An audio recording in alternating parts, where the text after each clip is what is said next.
Ang kalikasan ay nakakamangha, pero minsan sa totoo lang ay nakakakilabot din. Isa sa mga nakakatakot na bagay sa kalikasan ay mga insekto. Sa iba't ibang bahagi ng mundo, may mga insekto na sobrang laki at mapanganib. Parang galing sa panaginip, pero totoo sila at nakakagulat. Kaya narito ang malalaki at mapanganib na insekto na tunay na umiiral. Una ay pag-usapan natin ng giant prickly stick insect. Isang eksperto sa pagdadaya sa paningin, ang Extatosoma triaratum o kilala bilang spiny leaf insect ay isang kakaibang insekto na likas sa mga kagubatan ng silangang Australia. Madalas ito sa New South Wales at Queensland, pati na rin sa South Australia at Victoria. Mas malaki ang babaeng insekto kumpara sa lalaki, umaabot ng 20 cm ang haba. Meron itong mga tinik sa katawan bilang panangga at para hindi madaling makita. Ang lalaki naman ay mas maliit at may mahabang pakpak para makalipad at makaiwas sa panganib o makahanap ng kapareha. Kahit wala silang malalaking tinik, may maliliit naman silang tinik sa mukha. Kapag nanganganib, gumagamit ang insekto ng kakaibang depensa. Itinataas nito ang likod na parang alakdan. Kapag patuloy ang banta, ginagamit nito ang matutulis na tinik para takutin ang kalaban. May isa pa siyang depensa, naglalabas ito ng amoy na parang matamis na candy at tunog ng click para takutin ang predator. Minsan ay bigla rin itong bumubuka ng pakpak para manggulat. Ang pinakamalakas nitong sandata ay ang camouflage. Kumukulay ito ng kayumanggi, berde, dilaw o puti para magmukhang tuyong dahon o sanga. Gumagalaw din ito na parang inaagos ng hangin, kaya hirap makita ng mga hayop na nais itong kainin. Ang mga maliit na insekto ay mabilis at mukhang langgam para mapagkamalan silang mapanganib at hindi kainin. Habang dumatanda ay unti-unti silang nagkakaroon ng mga tinik sa katawan. Kakaiba rin, pwede silang magparami kahit walang lalaki, pero ang lahat ng supling ay magiging babae. Ang mga itlog ay inihagis ng inang insekto at kailangang malamig ang paligid para mapisa. Minsan ay kinukuha ito ng mga langgam at dinadala sa pugad. Akala nilang pagkain. Kinakain lang nila ang balat pero buo pa rin ang mga itlog at kalaunan ay napipisa ito sa loob ng pugad. At narito rin ang Hercules moth. Ang Hercules moth ay isa sa pinakamalalaking gamo-gamo sa buong mundo. Makikita ito sa New Guinea at Hilagang Australia. Unang naitala ni William Henry Miskin noong 1877. Kilala ito dahil sa laki at kakaibang itsura. Ang pakpak nito ay umaabot ng 27 cm at ang kabuang surface area ay halos 300 square centimeter. Ginagawa itong pinakamalaking gamo-gamo sa Australia.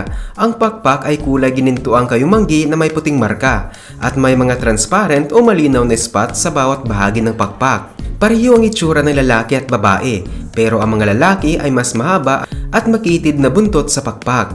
Kahanga-hanga rin ang mga uod nito. Umaabot sila ng 12 cm ang haba at tumitimbang ng 54 grams. Ang katawan nila ay kulay mapusyaw na asul o berde na may pulang tuldok at dilaw na tinik. Kaya kapansin-pansin sila sa gubat. Nakakagulat pero hindi na kumakain ng adult Hercules moth. Umiira lang sila gamit ang enerhiyang naipon nila habang sila ay mga uod pa lamang. Bilang uod, kumakain sila ng dahon ng iba't ibang puno sa gubat tulad ng Decocilium at Polyos elegans. Ito ang nagsisilbing pagkain na tatagal sa buong adult life nila, kung saan pag-anak lang ang layunin nila, hindi pagkain. Isa ito sa kakaunting insekto na nabubuhay lamang gamit ang enerhiya mula sa pagiging uod. At narito rin ang tarantula hawk. Ang tarantula hawk ay isang malaking uri ng putakte na kilala sa husay sa pangangaso at kakaibang itsura.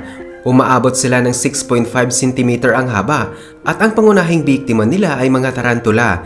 Makikita sila sa halos lahat ng kontinente, maliban sa Europa at Antarctica. Epektibo silang mga ngaso. Ang katawan nila ay makintab na asul itim at may matingkad na orange o kalawang na kulay sa pakpak. Bilang babala sa ibang hayop na sila ay may matinding kagat. Ang babaeng tarantula hawk ang pinakamapanganib. Meron siyang mahabang panturok o stinger na umaabot ng 12 mm at kayang magbigay ng isa sa pinakamasakit na kagat sa mundo ng insekto. Sa pangangaso, tinuturok niya ang tarantula para paralisahin ito. Sa kanya ito hinihila pabalik sa lungga. Doon, nangingitlog siya sa ibabaw ng katawan ng gagamba at isinasara ang lungga. Kapag napisa ang itlog, Ang tarantula ay magsisilbing pagkain habang buhay pa ito. Maingat itong umiiwas sa mga mahalagang bahagi ng katawan para mapanatiling buhay ang tarantula ng mas matagal. Pagkatapos ng ilang linggo, magiging ganap na putakti ang uod. Kakaiba pero hindi na kumakain ng gagamba ang adult na tarantula hawk. Nectar o matamis na katas ng mga halaman tulad ng milkweed ang pagkain nila. Ang mga lalaki ay hindi nangangaso. Nag-aabang lang sila ng mga babae para makipagsanib tuwing mating season. Bagamat matindi ang hapdi ng kanilang kagat, ay hindi ito mapanganib sa tao. Kadalasang nawawala ang hapdi pagkatapos ng ilang minuto at hindi na kailangan ng gamot. At narito rin ang giant burrowing cockroach. Ang giant burrowing cockroach na tinatawag ring rhinoceros cockroach o litterbug ay matatagpuan sa northeastern Australia, lalo na sa Queensland. Ito ang pinakamabigat na ipis sa buong mundo. Umaabot ng 8 cm ang haba at may bigat na 35 grams. Hindi tulad ng karamihan sa mga ipis ay wala itong pakpak. Sa halip, matigas at matibay ang katawan nito at may malalakas na paa para sa paghuhukay sa buhangin. Nakakagawa ito ng mga lungga na higit 1 metro ang lalim na nagsisilbing bahay at taguan. Gabi ito aktibo, naglalakad at naghahanap ng tuyong dahon at nabubulok na bagay. Tumutulong ito sa pagbabalik ng sustansya sa lupa, kaya mahalaga ito sa kalikasan.